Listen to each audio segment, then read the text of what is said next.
Я уже совсем большая и умею хорошо на пол прыгать с табуретки и садиться на горшок. Я уже совсем не детка, куклам суп могу варить, только мне не разрешают слово «жопа» говорить. Стало с бабушкою плохо, как сказала я при ней. Назвала меня дурехой, а сама-то не умней. А родители сказали: как же так, с каких же лет? А родители сказали, что такого слова нет. Я у зеркала стояла, может, час, а может, два.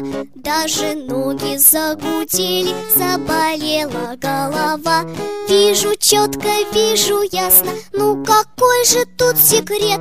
Ведь такого не бывает, жопа есть, а слова нет. Долго думала, гадала, может, я плохая дочь. После этого скандала не спала совсем я ночь. А на утро я решила, мел у брата попрошу, и на всех заборах крупно слово «жопа» напишу.